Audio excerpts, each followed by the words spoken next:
অসমৰ শিক্ষাৰ্থীসকলৰ বাবে এটা ডাঙৰ সুখবৰ। প্ৰেৰণা আঁচনিৰ জৰিয়তে ৰাজ্য চৰকাৰে দশম শ্ৰেণীৰ পৰীক্ষাৰ্থীসকলক দিব প্ৰতি মাহে ৩০০ টকা। হয়, আপুনি সঠিক শুনিছে।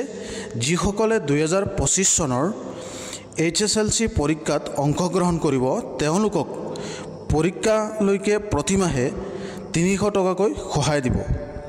এই টকা পুষ্টিকৰ আহাৰৰ বাবে, কিতাপ কপি কিনিবলৈ আৰু আন প্ৰয়োজনীয় সামগ্ৰীৰ বাবে ব্যৱহাৰ কৰিব। এই সহায় পৰীক্ষা আৰু অনুষ্ঠিত নোহোৱালৈকে দিয়া হ'ব।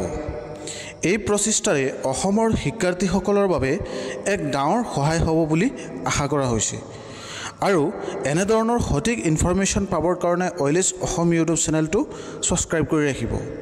শিক্ষাৰ্থীৰ মনোবল বঢ়াবলৈ প্ৰেৰণা আঁচনিৰ জৰিয়তে এই ধনখিনি আগবঢ়াই ছাত্ৰসকলক বা ছাত্ৰীসকলক দিয়া হ'ব। এই বিষয়ে কেবিনেটৰ সিদ্ধান্তৰ পিছত মুখ্যমন্ত্ৰী মহোদয় এটা প্ৰেছ বাৰ্তা কৰিছিল, তাতে এই বিষয়ে জনাইছে।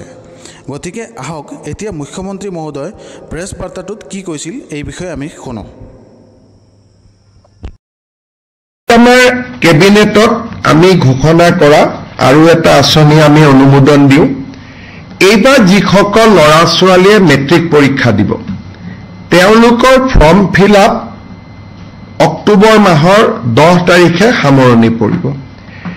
এইবাৰ ফৰ্ম ফিল আপত আমি তেওঁলোকক অনুৰোধ কৰিছোঁ যাতে তেওঁলোকে বেংক একাউণ্ট নম্বৰটো দিয়ে। আৰু কেবিনেটে যে অনুমোদন কৰিছে যে 1 নৱেম্বৰৰ পৰা মেট্ৰিক শেষ নোহোৱা পৰ্যন্ত প্ৰত্যেকজন উচ্চতৰ HSLC মেট্ৰিক পৰীক্ষাৰ্থীক আমি প্ৰতি মাহত ৩০০ টকাকৈ তেওঁলোকৰ বেংক একাউণ্টত দিম।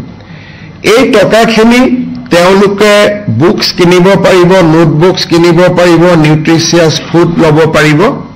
অৰ্থাৎ 5 লাখ ষ্টুডেণ্টে মাহত ৩০০ টকাকৈ অলমষ্ট, আমি মেট্ৰিক কোন মাহত হয় নাজানো, যদি এপ্ৰিলত হয় 6 মাহৰ কাৰণে পাব, যদি ফেব্ৰুৱাৰীত হয় 4 মাহৰ কাৰণে হ'ব, যদি মাৰ্চত হয় 5 মাহৰ কাৰণে পাব।